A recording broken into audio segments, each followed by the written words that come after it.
Hi, I'm Yaena and welcome to a special feature on Warwick TV News.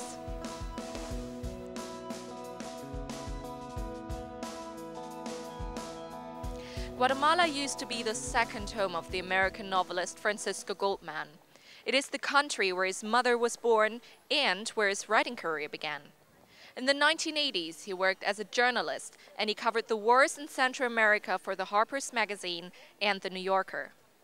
Guatemala, at the height of its military tyranny in the 80s, became an inspirational source for his first novel, The Long Night of White Chickens.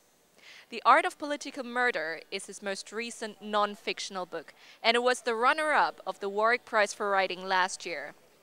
The title draws on its long tradition of carrying out murders like works of theater because of impunity. In other words, people do not have to be afraid of being prosecuted. The book is an account of the assassination of the human rights activist and Catholic Bishop Haradi in 1998. It could have gone down as the masterpiece of all theatrical crimes, but it didn't because of a group of young investigators who fought for the truth. The book finally results in the first ever conviction of Guatemalan military men in 2001, charged with being complicit in the assassination of Bishop Haradi. Francisco Goldman was here on Warwick campus to present his book, and I was very glad to talk to him about his years as an investigative journalist and how the book shaped his life. So you presented The Art of Political Murder on Warwick campus yesterday, and working on that book, which is really based on massive research, lasted for 9 years. Yeah. So let's start with the very beginning. How did you come across this topic, and what motivated you in the end to write a book about the murder of Bishop Haradi? I had spent my 20s, I went to university, but my real education was as a young freelance journalist in the wars in Central America in the 1980s. The wars in Central America were central to U.S. foreign policy practically in the 1980s as the situation now in the Middle East and Afghanistan and Pakistan. It's where the attention was, and was sort of one of the last battlefields of the Cold War, to put it that way. And it took 10 years of my life. I wanted to be a fiction writer. I went down there originally because I'm American, but my family is, on my mother's side, from Central America. I'd been very close to Central America, my cousins and so forth, summers down there all my life. And all of a sudden, this war happened. I just knew it was my destiny somehow to be there, that in my young, ambitious, I don't really quite get what I want to do, I understood that somehow I wanted my novels to embrace that situation and felt challenged by it. So anyway, that took up a long part of my life. It's the setting of my first novel. Long Night of White Chickens. I began it down there during that decade. But by the time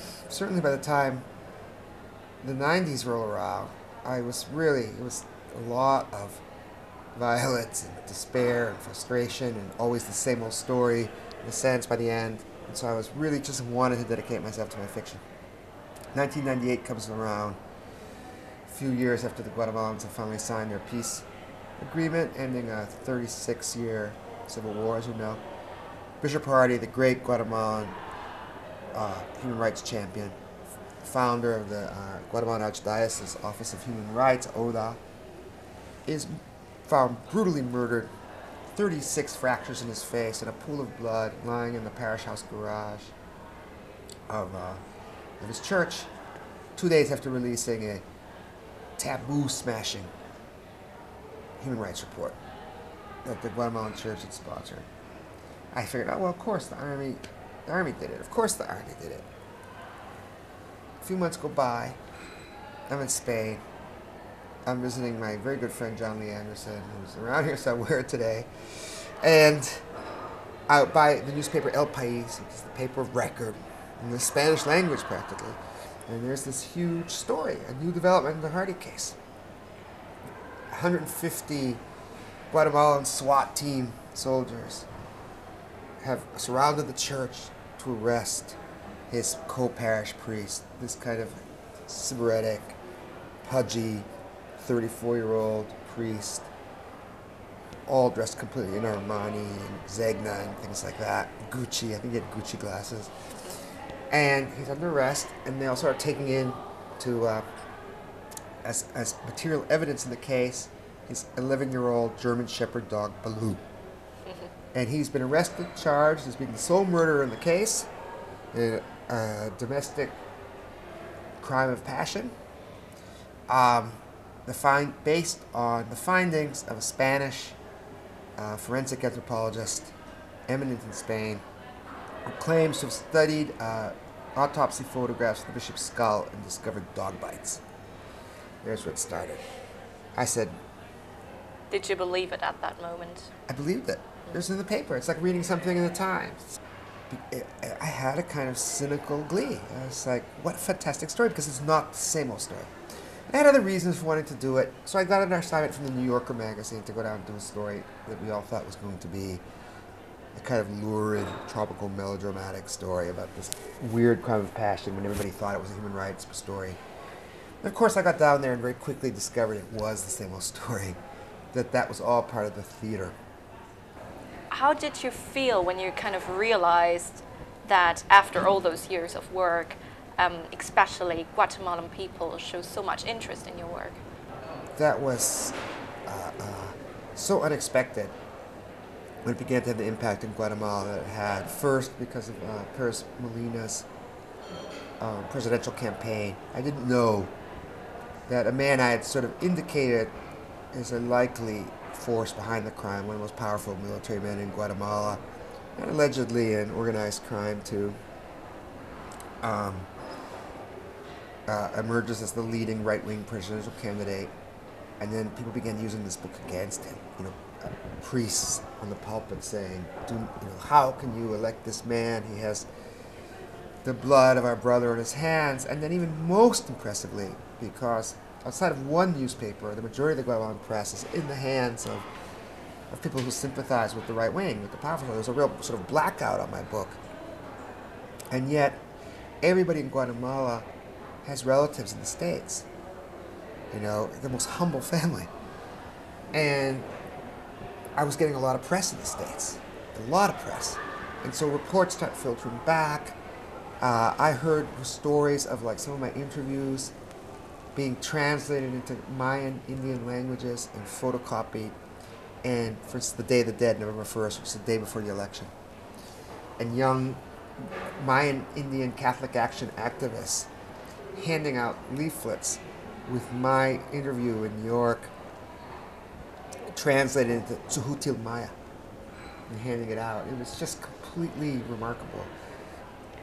I remember by the end of the book, you kind of describe the situation where you visit one of the most important witnesses, who's in exile, and he's kind of showing you how he learned to kill someone within 5 seconds.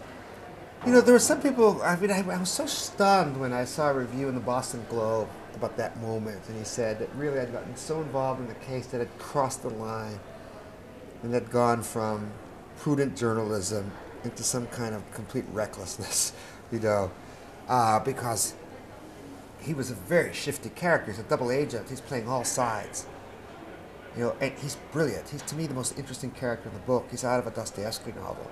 Because why do you think he's alive? He's a peasant. He's a peasant soldier who was in military intelligence, who was trained to kill. And he becomes how's he alive? Because he's so adroit at playing sides off against each other. Right? And saying, if you kill me, this is going to happen. It's a miracle. He's a strange kind of evil genius. But there's something not evil about him. He's a complex character. His life forced him into... And so, I was very... And there he was in this Mexico City slum, working as a taco guy. I know people are always trying to buy him off. He gets offered money to come back and recant his testimony. But he's cagey. He says, they say, we'll give you $1 million. You only have to go to prison for 2 years for having given false testimony. But when you get out, you'll be rich. And he says, "Do you think I would live a week in prison?" You know, I'm not falling for that. I'm not taking that bait. But I said, anyone, you just never know who he's taking money from, what he might do. And he's also a little unhinged. And he'd show you his hands that were like strangler's hands. And you know he was in on the Bishop Hardy murder. It was very creepy. It was very creepy.